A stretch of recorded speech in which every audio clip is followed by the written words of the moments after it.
Hello and welcome to the Overland Journal podcast. I'm your host, Scott Brady, and I'm here with my co-host, Matt Scott. We are all drinking champagne right now, which is celebratory in some small way, but more, I think, as lubrication for conversation. Let's call it that. So I am very, very excited to have Lindsay and Jessica. They are the co-founders of Lodestone Events, who put on the Overland Expo that we have come to know and love. This event is very dear to me. It's been exciting to see it grow from conversations that even started in my kitchen. So this is really exciting to see from 2009 until today, where we're going to have 30,000 people, we've heard, here in Flagstaff, which is it the biggest number yet? Yes. Absolutely. Definitely the biggest number so far. Well, thank you both so much for being on the podcast. Sure. How does the number 30,000 feel to you? It feels really great because, I think there's a lot of pent up energy in the industry. And so we knew that the event was going to be really strong this year, but people came out in droves, even in the rain on Sunday. So we were really impressed by that. Yeah, that was great. It's definitely a hearty community.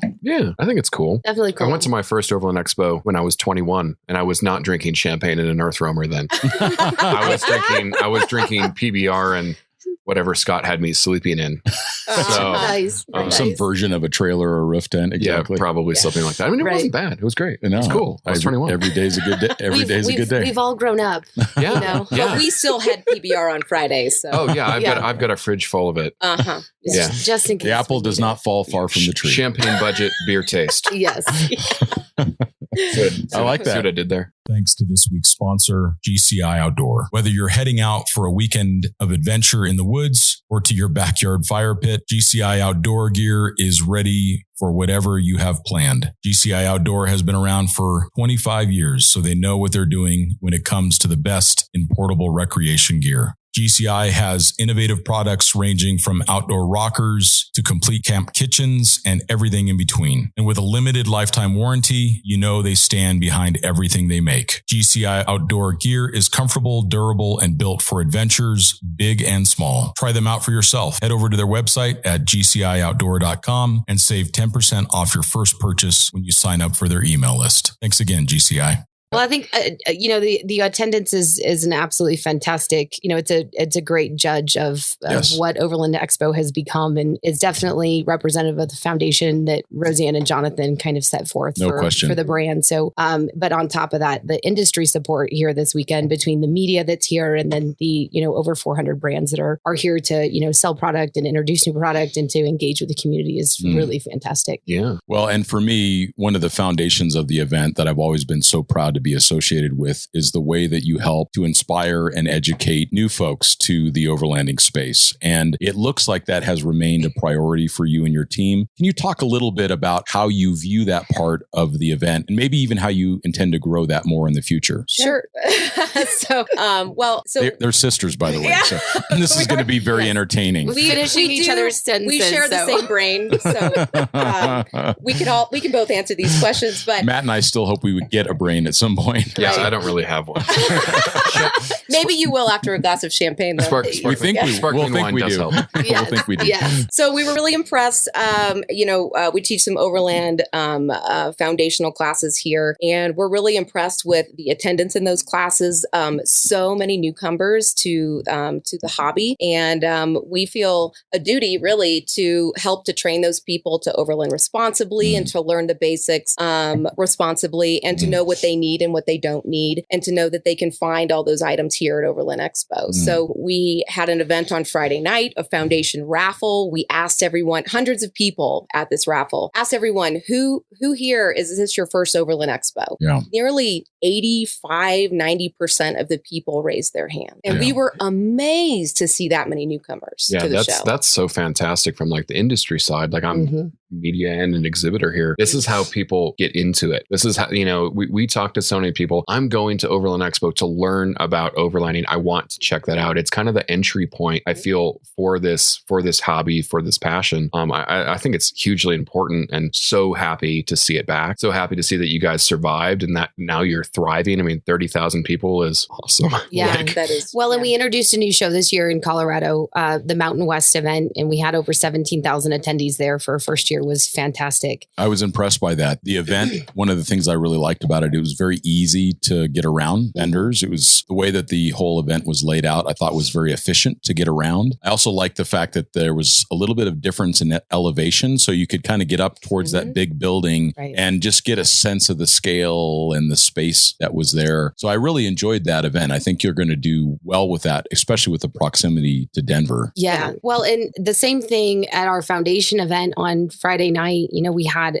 hundreds of people in the room, and it was a lot of Overland experience folks that will go through our training programs and the education programs on site. And we had, 80% of those folks were brand new to the industry. So that's, or I should say brand new to Overland Expo. So, I think that's a testament to the brand. But, as Jessica was saying, the education component of that is so important, because if we're the first stop for them to come and to get inspired and get educated, we have to make sure that education is, it has a foundation in Overland respectfully, and to be able to, work with, great partners with like the BDR and also tread lightly to make sure that our training is on point for those things. Yeah. And you have 7P too, which is like the absolute best of the best of the best. They world class. And with Overland experience, you get that hands-on driving experience. I mean, anybody at the event can come to any of the, the basic education programs, but that upgraded, training experience with 7P and the DART team for our adventure motorcycle team. Yeah. Bill Dergoo is fantastic as well. Yeah.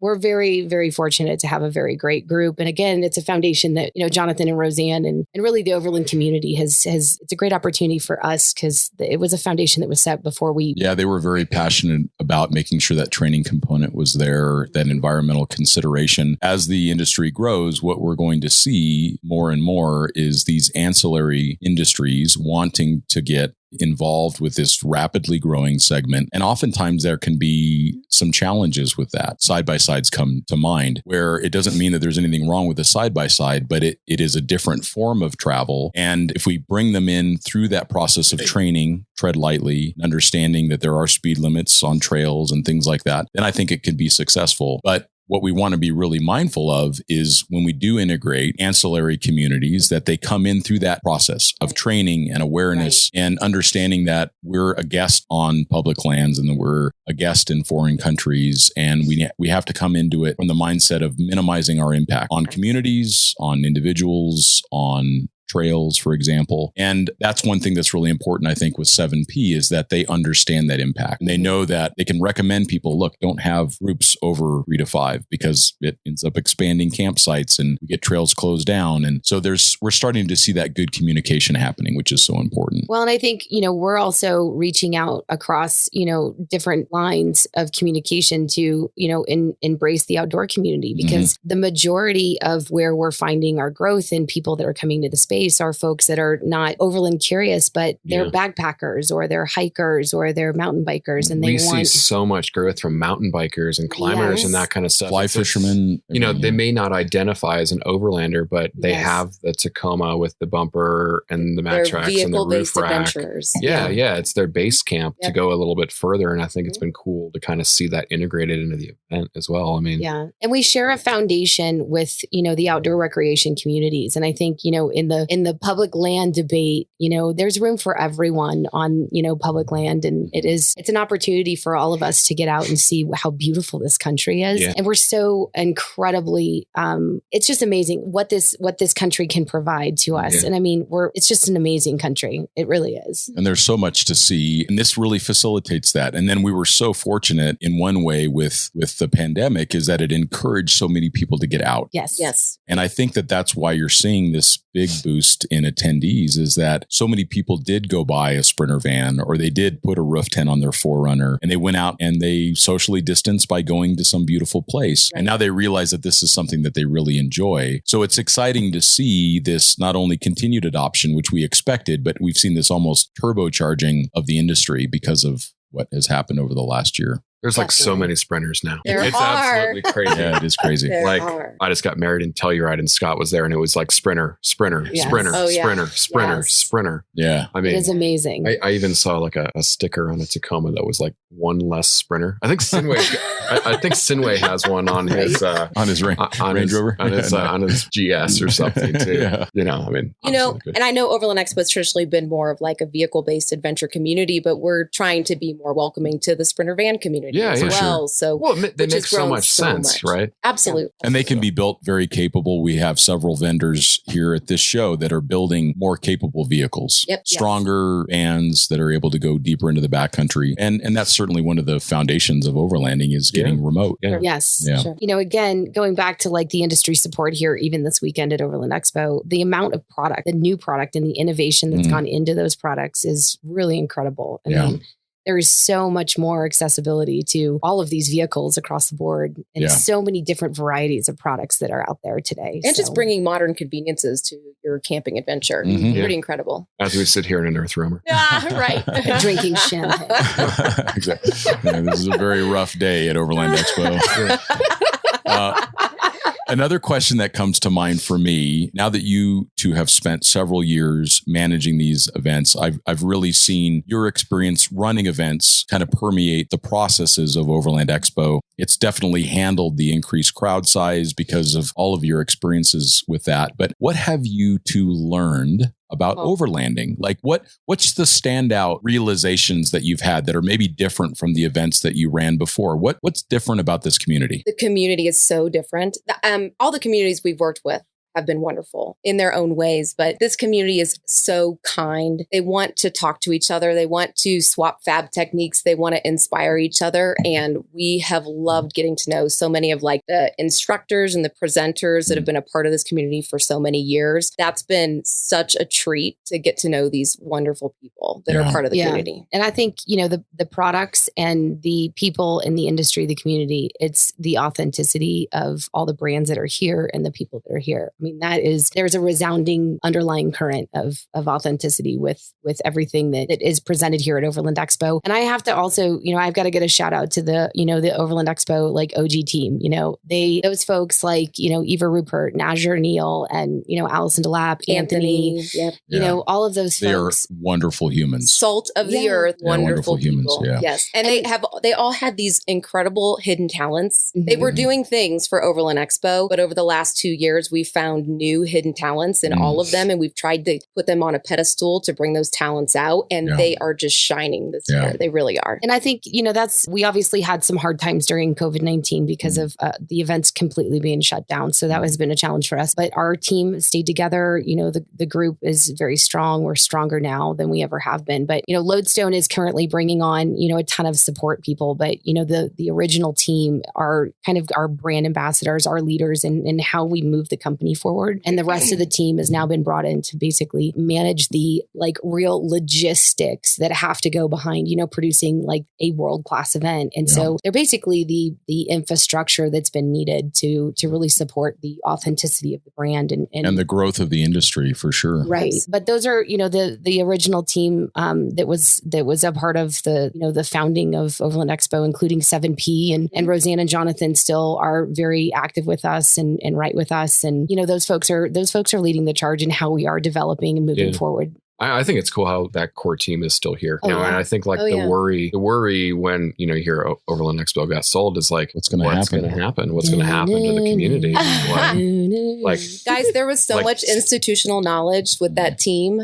An ownership that would come in and clean house like that doesn't know what they're doing. There's institutional knowledge there. And authenticity that I think the community was really counting on staying around. So one thing that we have learned so much is just from the OG Overland Expo team, we have learned the ways of this community. We've learned some things about producing the event because this event was produced differently than any other shows we'd ever produced. And in the beginning, we were like, I don't know that you want to do it that way, but we watched them do it that way. And we were like, this works. This works. And this is the way it's been here. So let's make this work because it works for this community. Yeah.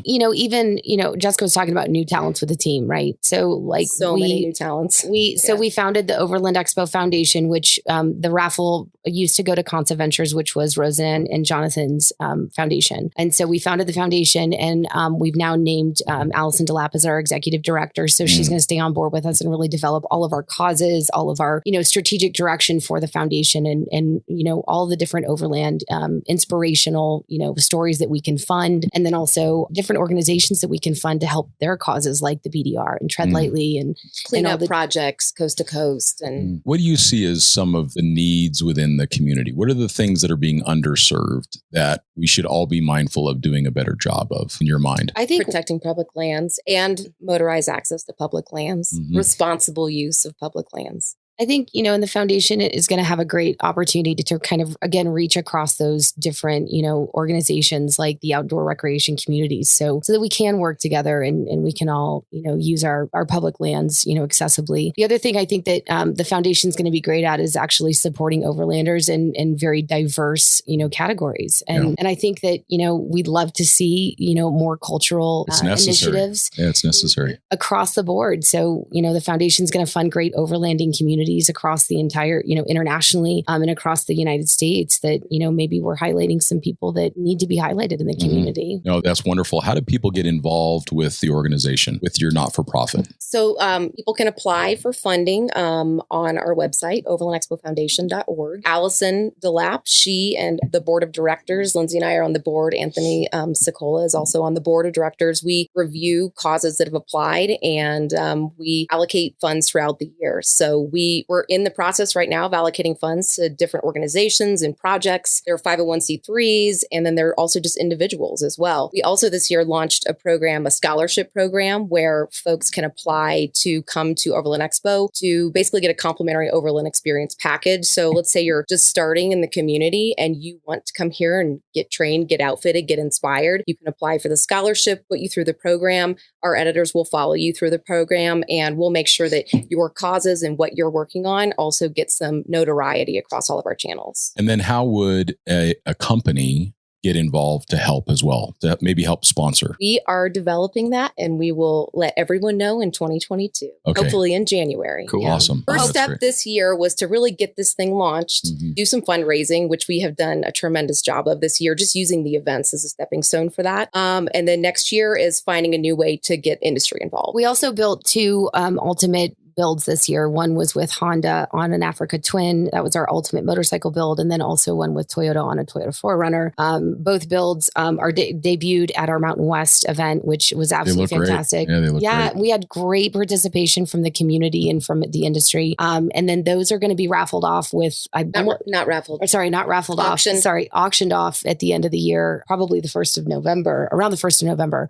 And with 90% of those the vehicle and the motorcycle proceeds going to the foundation. Oh, cool. Yeah. So that's fantastic. So fundraising, we've done a really great job of fundraising. Now we really need folks to take a look at our program and the causes that we support and apply for funding, because we are ready to start funding organizations. Yeah. So those are listening. If you want to go see the world and you'd like to get a sponsorship to come to Overland Expo, yes, this is your chance. So yes, absolutely. They want to help. It's scholarship. It is a scholarship.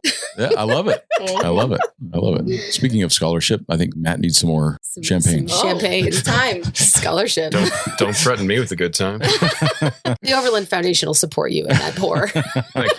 Thank you. This is quite the brunch here, guys. Yeah, I know. We just need to, I don't know. Cheers. Cheers. Yes. Absolutely. Cheers to brunch. Yes. Brunch. Cheers to champagne lunches. Yeah. Okay.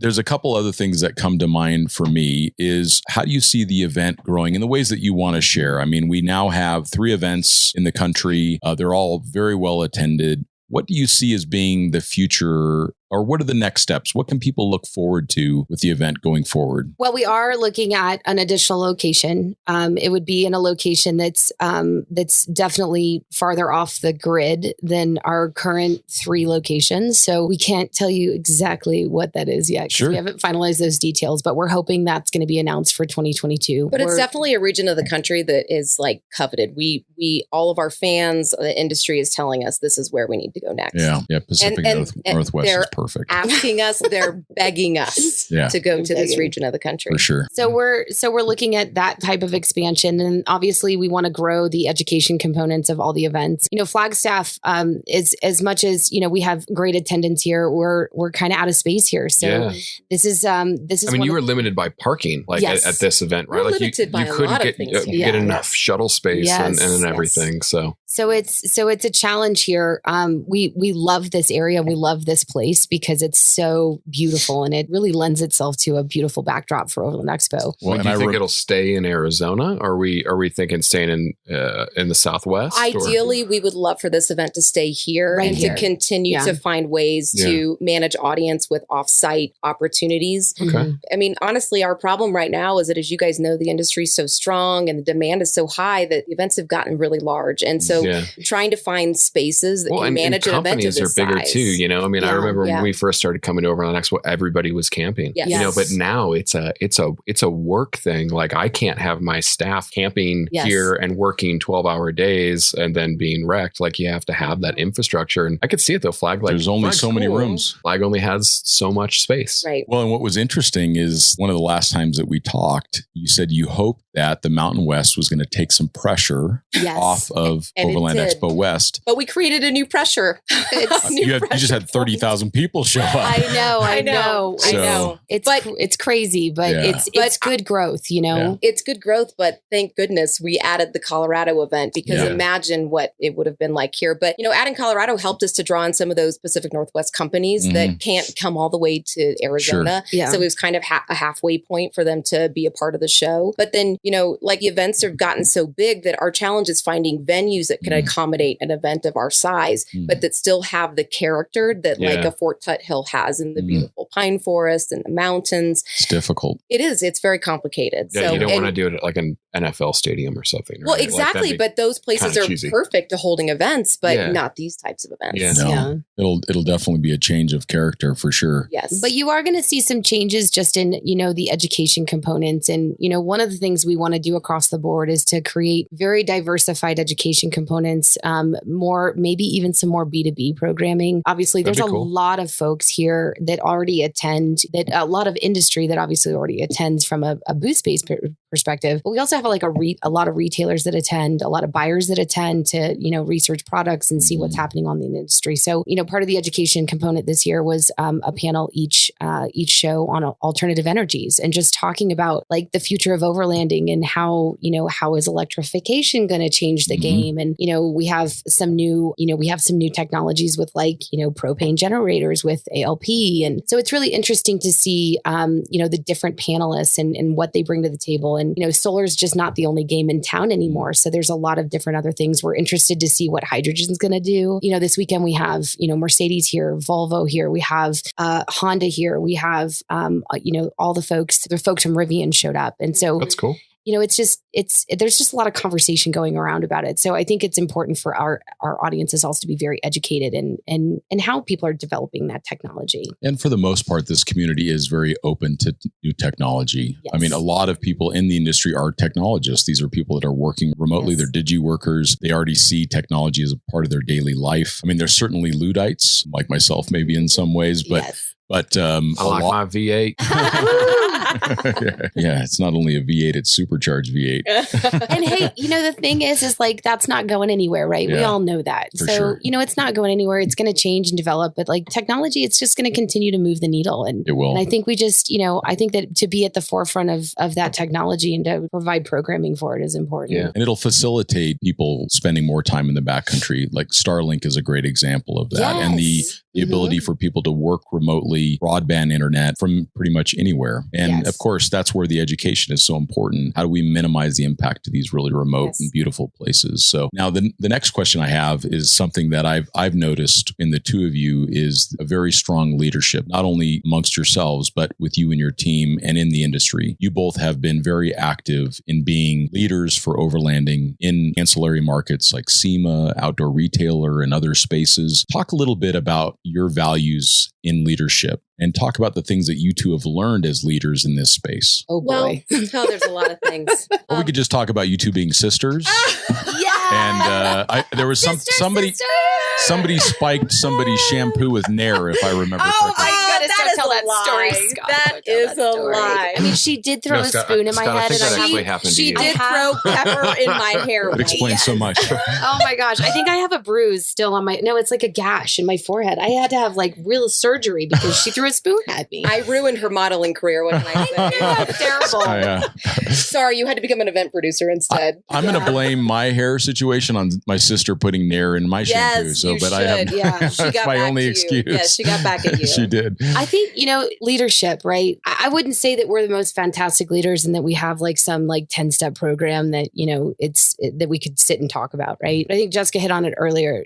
What we have here and what we acquired from Jonathan and Roseanne, like it had a foundation, and that institutional knowledge and just listening, being open to, new ideas and opinions, and like being able to like take those ideas and opinions and really help those to grow and foster those. I think we're both very good at that. So I think we also, we spent a lot of time, really listening and finding out what each team member was good at, what their strong skill set was, and giving them an opportunity to really shine in those areas. And then also making them take some responsibility in those areas and tasking them with becoming experts in their field and feeling like they were experts in their field, and then supporting decisions that they made on site at events or, in our day-to-day 365 days a year of operating the business. And I think our team feels like we support decisions that they make. Well, and then you also, a great example of leadership is taking responsibility for your team.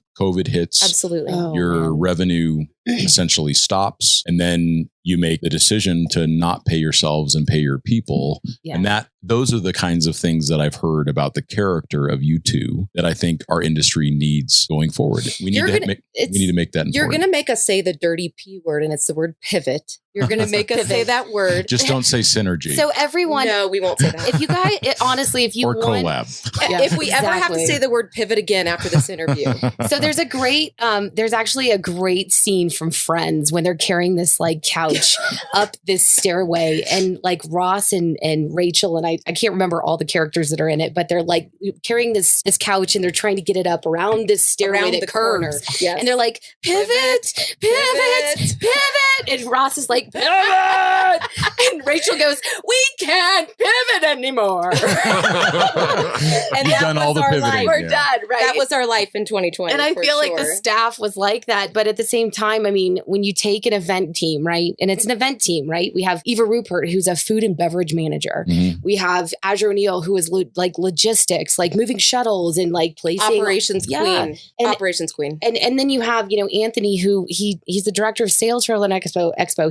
He sells booth space. But without events, we have nothing to sell. You can't sell booth space. You're not logistically doing anything. Mm-hmm. You definitely don't need a food and beverage manager. So at that point in time, and I got to give great credit out to Nick James. He's a new addition to our team. He came on in he's great. End of 2019. January 2020. And he came up with our editorial strategy and kind of came up with the Compass, which is our publishing channel today. And sure. And he basically turned our seasoned event professionals into editors and writers and content creators, photographers, videographers. It was pretty amazing. It's impressive. But what we found out was, they are overlanders.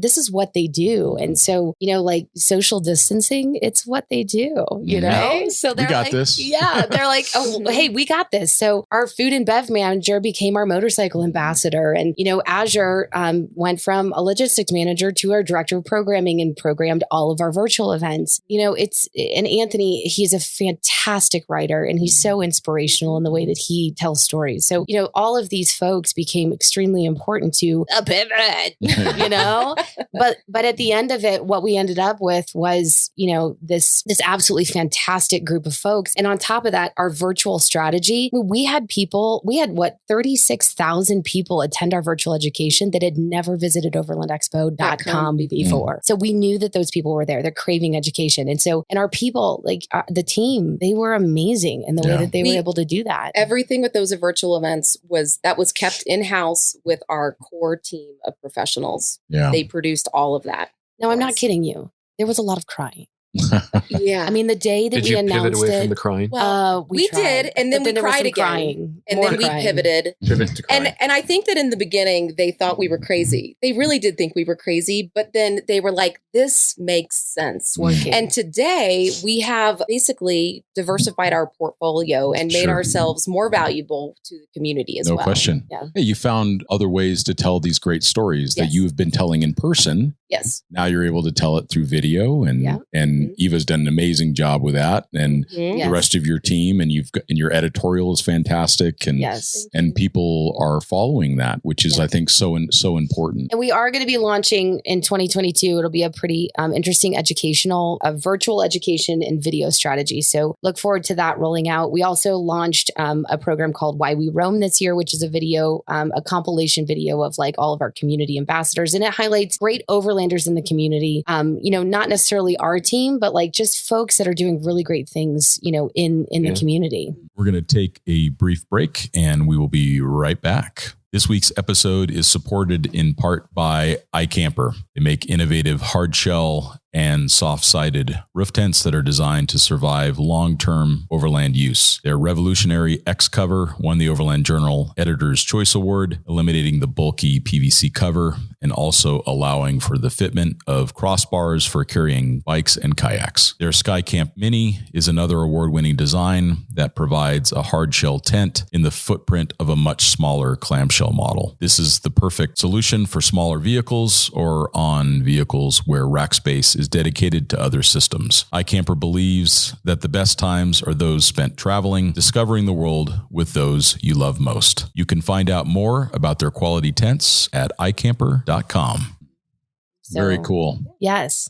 Well, it's impressive to see what you've done. Thank you. We appreciate that. But Yeah, it wasn't that The is just event a was us. like really well run this year. Yeah. Like there's like Super tidy. Stop it. You want something, don't you? You want something. Matt has all he needs. I always want something. Thank you for saying that. Yes. We had our challenges this year. Huge. It wasn't on the surface. I didn't see it. Well, so. well, by design, that's good. We like to be ducks on the water, right? Underneath. So I did hear some surface. ambulance last night. Hopefully everybody's okay. everybody was okay. Everybody's Yes. okay. Everybody's Yes. okay. Just maybe a little bit too much. Too partying much and- to drink. Wait, was that me? Yeah. Oh, wait, maybe Wait, you don't remember that? Too funny. Blame all of the hangovers on Paul May. Oh, yes. it Right. was Every Paul's year on Sunday, I have this idea. One day a year, I blame Paul May. fault. It's Paul I May need to Day. hand them out to all of the people that have hangovers. Yes. T-shirts. Yeah. I like this. We should have Paul. But we're going to forget it after this day. And then I'm True. going to bring it up Yes. again next year In on May. Sunday. Next May. Right. Yes. So is there a date for next year? It is going to be around like the third weekend in May. Okay, cool. Yeah. So back to the Traditional- regular, Yeah, schedule. regular Traditional Okay. dates. Yeah, So I like we'll that. announce our full schedule in November. Okay, awesome. So I got to ask you, what was your favorite part about the show this year? Having a lot of people in my booth buying things. I mean, I could lie. No, I mean, it was packed. We did a lot of classes, which was really cool to be able to put that in the source book. And we Good. brought 7P in to assist with the teaching. Oh, great. Yes. I love the equipped party every year. And I think it's really cool that that's kind of been allowed to stay, because that is the old guard get Yes. together. That's and part I think of- part that's of the fabric. really, it's really, really important. And it's, Right. it's so cool to see that. It was a pivot. Yeah. Pivot, pivot, Don't say pivot, that pivot. Yes. That was great. I mean, that's something that I look forward to. I mean, especially after the year that we all had, Mm-hmm. but are we saying it was 2 years now? I mean, like, I don't know It what. feels I don't like even- 5. I don't know. Yeah. After COVID-19 in 21, it was just nice. It felt like the world was kind of starting to get back to normal. Yep. Last night, Yes. and that Yes. was my favorite part. Mm. What about you, Scott? Well, personally, it's always wonderful to see people that I love and Yes. that have been a part of my life for a long time. Yeah. I mean, we've been doing this for 20 years. So to see these people that have made my life possible because of their Mhm. support is always just really meaningful to me. As a business, one of the things that was really fun is we launched the podcast it was a few days before Christmas in 2019, and then there were no events. Now we knew the podcast was doing well. Like statistically, it was doing very well. We had no idea if anybody in our community was listening. Maybe these were those ancillary folks or people who don't, but it has been nonstop at this event. Everyone. How much people have enjoyed the podcast. We just went over 500,000 downloads. So there's things that are happening that are really meaningful. But the thing that was most meaningful to me is the person walking into the booth and saying, "We love the podcast." People were tracking us down. Yeah, it was great. I mean, I love the connection. I was also a little bit mad because I've been writing for 10 years and doing these significant trips, and now I do this stupid podcast, and that's what people are like coming up to me for. They love it. They love it. I mean, like, it's cool. It's great. It's awesome. You're a total celebrity. I'm not. They're like, "Can I have your autograph?" I didn't. I only had Scott ask for my autograph. Oh, that's right. Exactly. I'm still trying to be as cool as Matt. It's okay. Yeah. I'll ask you for it. I'll be like, "Can you sign my T-shirt?" Yeah, I'll sign your T-shirt. There is a fee. Okay. Is it an upgraded booth space? 100%. So that's been really fun and reinforcing. And of course, it's just so many people here we've known for so long because we've been doing this for a very long time. Even people all the way back to the Expedition Trophy days. I ran into Justin Pitcairn, who was like, he was famous from the Expedition Trophy of jumping his Jeep and his adventure trailer in the air. I remember that. Yeah. Oh, wow. And great friend. And just to run into folks like that is really meaningful to me. Yeah. So the event is so wonderfully run, and it's a testament to what this community is capable of. Absolutely. I think not only the industry of this community, but the individuals. I guess that leads me to another question is, what do you see going forward? What should people anticipate going forward? What are you trying to promote more of where you'd like to have some maybe industry support? What areas do you see the industry going that people should know about?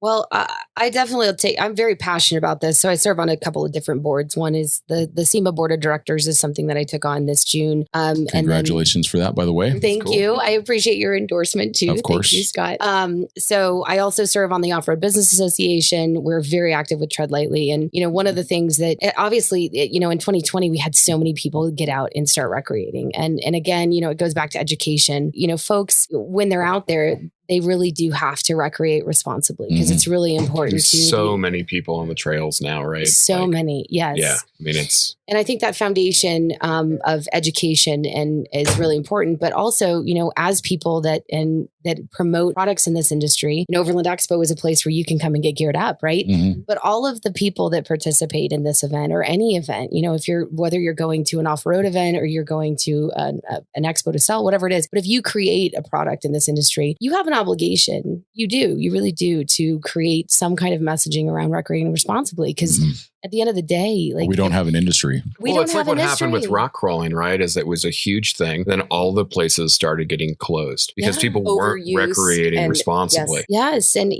I just think it's really That's important. what terrifies me with the UTV thing is it's such a big industry. But I have to say, like, I go to Moab, I even go, locally around Prescott, and things are so torn up right now. Yeah. And then even camping areas, like the van life thing and the Overland thing is so popular. Yeah. That they're, haul out your poop, please. I mean, Moab literally had to shut down all camping because of human feces. Right.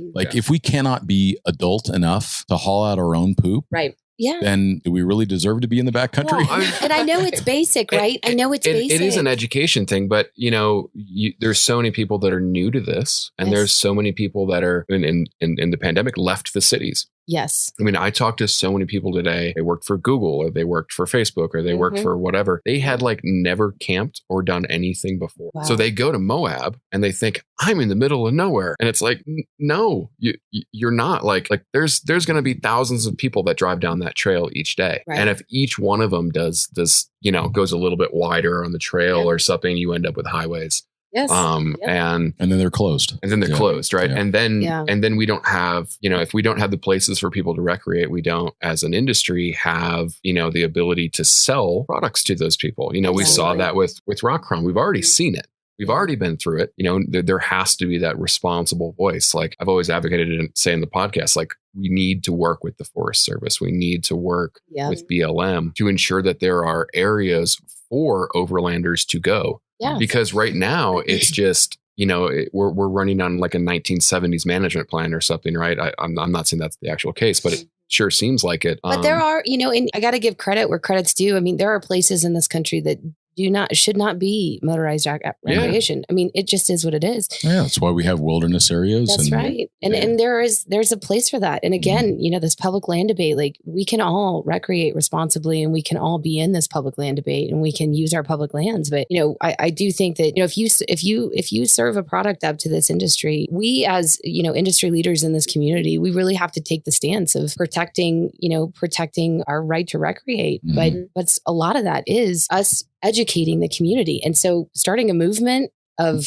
responsible recreation, I don't think it's a terrible thing. So it's not, it's essential for our future, and it's essential for future generations to be able to enjoy the backcountry the same way that we have. I mean, I hope that my nephews get a chance to see the same places that I have. And if we keep going out with groups of 20 or 30 vehicles, that's not going to happen. It's just not responsible. So. Well, and there's so much of this country that you can't see it on foot. No, you can't see it on foot, and you can't see it. I mean, even on a mountain bike, there are places that you do need an OHV access, area. But I just hope that I agree. I hope 20 years from now that, we're still promoting Overland Expo and we still can get out there, because it's really important. I mean, there's no reason to come to an Overland Expo to get trained and inspired if you can't go anywhere. Yeah, exactly. Right. So we all have to work together on that. And I think that is so important. And it's so refreshing to hear you both say that and acknowledge that the future of our industry includes responsible use. And we talk about it on the podcast all the time, because we don't have a future if we don't do that. Yeah. Yep. And there's a lot of places to go. I think one of the traps that the industry falls in, and honestly, us as media fall into, is we tend to promote the same places. Like stop going on the Mojave Road. Yeah, it's getting loved to death. Yeah. So much love. Stop going to Moab. The best part about somebody who loves Utah, like I love Utah, is Moab, because that's where everybody goes. It's the magnet for everything, and it leaves everything else completely untouched. Yeah. I mean, open up a map, look for a road in the middle of nowhere, and go check it out. Yeah. Yeah. Try something. Challenge. Actually, try something new. Try something new. Reduce your impact. Don't geotag your campsites on social media. There's just a lot that we can do. These are basic things that allow us to preserve these places for future generations. We're so fortunate to live in this country, and we're so fortunate to have public access, and that involves keeping it that way. So, Scott, when are you going to take Jessica and I on a international trip? We have been asking you since 2019. Not to pressure you on the podcast. Let's go. Have you been to Baja? Let's go. Oh, well, I've been to Baja, but do you have not that way. Not that way, though. Yeah. Do you have trucks? We can take our ultimate builds. Yes. There you go. Take the ultimate Forerunner. Take the ultimate build. We can take the ultimate builds. Let's do it. We may have extra trucks. I thought you were going to say like Mongolia. I mean, I think that's what I said the other day. We have been talking about Mongolia since 2019. Yeah, exactly. Well, the plan always was Silk Road with the Gladiator. Yeah, that's right. So Tajikistan. We're planning this Africa trip. That's a little bit secret. Oh, it's not secret anymore. Yeah. Secret. A little bit secret. It's a little bit secret. More soon. Secrets are no fun. The car is secret. The car is secret. It's not Africa. Well, I mean, what were we talking? We're talking southernmost point to the highest point to the lowest point to the northernmost. That sounds. But getting through Libya right now is a little challenging. Yeah. Although I met friends in Libya. Yeah. We'll figure it out. So have you also? I mean, has overseas and internationally? I mean, obviously, we usually have a lot of international instructors that come, to Overland Expo, and we weren't able to host those folks this year. But have you seen, travel, ease up overseas? No, it's still a challenge, which is, for example, why I stepped onto a sailboat to go out in the middle of the Pacific. So as a traveler, it's hard to get places. As a traveler, I found a different way. Matt was just able to go to Tanzania recently. Yeah, and it was not easy. Like getting to the Serengeti right now, South African Airlines shut. You can't fly through Ethiopia because they're like at war. So you have to go through all these different places, and then you have the requirements of all the COVID testing. You have to jump through all these hoops, which if there's hoops, that's great. You can jump through, but it's just not attainable for most people. I mean, it was our honeymoon, so we were willing to spend a little bit more, but we probably spent $2,000 on COVID testing for our honeymoon. Holy cow. That's incredible. Yeah. Well, like one of our favorite 7P trainers, came in, Duncan Barber, he's absolutely fantastic. Came in from Scotland. I think he was stuck during Mountain West during our actual show in Colorado for 2 weeks in Mexico City because he was like, I'm not missing West. No way. I'm not missing West. Yes. And now there were other 7P trainers that were stuck in the Virgin Islands. And I was like, I would rather be stuck in the Virgin Islands that sounds than terrible. stuck in Mexico City. Yeah. They both sound great. I think Mexico City is Duncan has amazing. been stuck in worse places. I think so too. We were sad though that, some of our core presenters like Simon and Lisa Thomas Sure. and Ted Simon and Sure. Sam Manicom, these guys weren't able to come over this year, and that broke our hearts because For sure. you always see them here and they're staples at the show. And they're so inspiring. Oh, they're so important, wonderful. sure. They're such incredible supporters of this event. Sam sent Lindsay and I both separate emails last week, just words So of lovely. encouragement. And you guys are doing a great job. We support what you're doing. Can't wait to see you when we see you. Well, I think at the moment is that we have to be, just as we do when we travel, we have to be adaptable. We have to be open-minded. We're not going to be able to go the places that we want. So we will find a way. Adventure will find a way. And that may mean like Mexico right now is open. So that's a place for people to go. Canada's open now. Canada just opened up in the last couple of weeks. So there are possibilities for people to go and travel. It just may be different than what we originally planned. And I think that that's part of what makes travel so interesting is that, I've rocked up at borders and I find out that the country's at war and I'm like, I've got to find another way. And you find another way. And I think that that's part of the joy of travel is being able to adapt to that. And I think that that is one of the hallmarks of this event is that you have always brought in these thought leaders, these truly experienced travelers, not just good marketers, real travelers. It's easy to fill a docket of salespeople that are going to tell people what they should buy when they don't really need to buy much of all of it. But you haven't done that. You've brought in real travelers that have been around the world and they're inspiring people. They're educating people and they may buy some things along the way, but that's not the premise of it. And I think that that's the most important thing. And that for me, that is why I still believe in this event as much as I do, is that you both have shown incredible leadership. Even through this crisis, you've taken good care of your people, and then you've taken good care of the community by reinforcing training, a love for travel, not making the vehicles and the gear the forefront. And I think that says a lot about you too. It's really all about the people. And we truly believe that. And, what you were saying about the education series, there's a lot of demand for brands to be involved in education. Mm-hmm. And we are dedicated to keeping that brand agnostic because we really feel like it's all about the people and their stories and their experiences. And we want to keep that clean. Yes, definitely. Well, and Scott, we have to give you a shout out because I know that you had a hand in helping this event rise to where it is today, being a great media partner and also part of the contributing team that helped to found the event. It has been so fun, the entire process. I'm so grateful for all of it. And of course, I am just a very small cog in my own team's wheel. And I'm just fortunate, again, to like you two, I'm so fortunate to have an amazing team of people that are all smarter than I am. Thank goodness. So, so we feel the same. We're really lucky. So for sure. Everybody at your office always asks me, like, when can Scott travel again? When's Scott going to be gone? I think they want you out of here. Don't you want to go somewhere? Yeah, please leave. Please leave. I love that. That's good. Okay. We're all on the same page.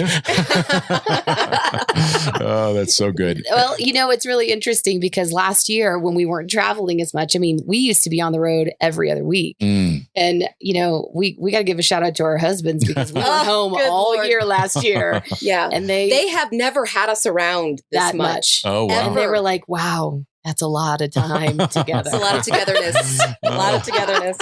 Yeah. So this will be a fun question for each of you. What is the place that you've been on your own travels that you loved the most? The place that you are drawn to in your own travels that you've really loved? Well, one of the reasons we wanted to launch in Colorado was not only to relieve this event of some tension and to give other other options for folks. But I guess I am speaking for Jessica and myself in this, that, Colorado has always been a state that we absolutely love. We've vacationed there since we were little kids. The Rockies are always calling us. Oh, the mountains are always calling We're us. avid snow skiers. So there you go. Any day of the week, we'd rather be on the slopes, honestly. So and we love the summers out there. We love to hike and kayak. And there's not a bad season. No. I actually love Indianapolis in the summer. Oh, stop Fantastic. Yes. Hey, it's not bad. It's not bad. I can actually love hear tornadoes. Well, we love Indianapolis in the summer because that's where our friends are, our families are. That's where we grew up. But we'd rather be in Colorado in the summer. So good timing. Why not make an event a place that you want to spend time? Honestly, since we've been producing events, we always said we wanted to produce an event in Colorado. So selfishly, we did add that event. But but also because it's an adventure mecca, we knew the demand was there, but it was a great opportunity to expand. No, that was a great choice for sure. Mm-hmm. But we're mountain dwellers, 100%. Yes. We love the cool mornings. What's your favorite town in Colorado? Telluride.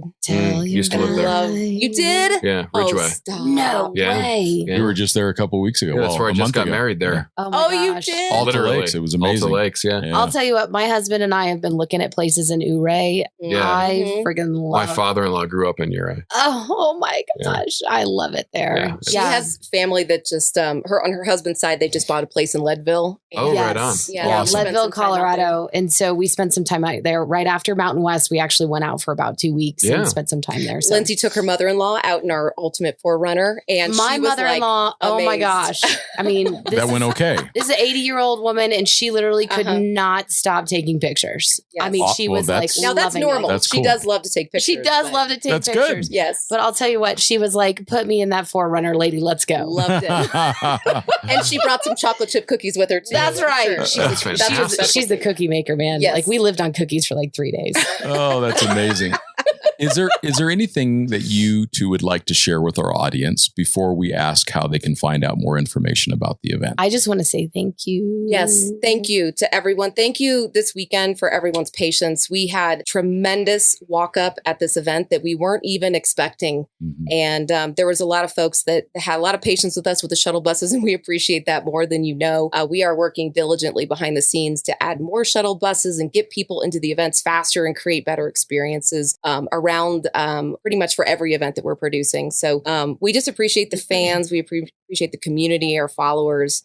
And we're just excited to hopefully produce more really cool live event experiences and bring people more content. A fourth event is very exciting. So we look forward to hearing the announcement on that, soon, which we'll of course share with our audience as well. Scott, we may give you like a heads up early. I like that. You know that we like to make sure you know things. I like that. Yeah. I appreciate that very much. How do people find out more information about Overland Expo, your Compass content channel, and how do they find out more also about your new not-for-profit? Everything is accessible at overlandexpo.com. That's kind of a hub of all of our information. And then we have little spokes on the wheel from there. So you can find it all at overlandexpo.com. And then on Instagram, you're at Overland Expo. Correct. And then any other, like your TikTok? I mean, I don't know. Okay, we did start a TikTok. We're dabbling. We're trying to dabble. We just don't know. I don't know what I'm supposed to do. I downloaded it and I'm like, this isn't working. Scott, do you have a TikTok? Dance? I do not have a TikTok. Do people dance? That's like where the dancing video. Do you guys? I don't dance and I don't sing and I don't have a cat. Dancing? So how about right after this podcast, we go film a little TikTok with our champagne? Oh my God. That foundational content. Yeah. What do you think? oh, that's so good. Yeah. That's so Scott's good. like, no. No, I'm in. I'm totally in. We can make our TikTok debut. We could. I'm excited for this. Very At exciting. Overland Expo West. Yes. Talk tick. Yeah. Matt, any other questions for these two amazing humans here? I'm just so excited that the event has kept its soul. You know, that I think that was the worry, that was the chatter, and you know, it's Overland Expo, but it's kind of just run better. That's Yeah. really, we appreciate that. Not to say that like Jonathan and Roseanne didn't run it well. It's just like They did their very best. Sure, They something did. growing you that quickly. professionally run events. Yes. You know, and it's grown, which grows the industry. It's just nice to see. Yes. And thank Well, you I for mean, it is a family Yeah. owned and operated business. Lindsay and I are sisters. We work together every single day. Sister. We make a lot of decisions while drinking wine. So we hope you like our decisions. Yes.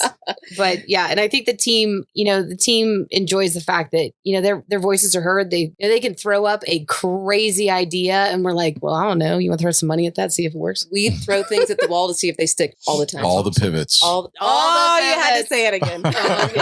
And on that bombshell, Right. thank you both so much for being on the podcast. Sure. And thank you for your leadership in the community and being an inspiration to so many of us. You've done a great favor to this community with what you're doing. And we cannot wait to see what comes next. That means a lot. Thank you guys very much. Yeah, you're so Thank you. welcome. Thank you. And we thank you all for listening, and we will talk to you next time.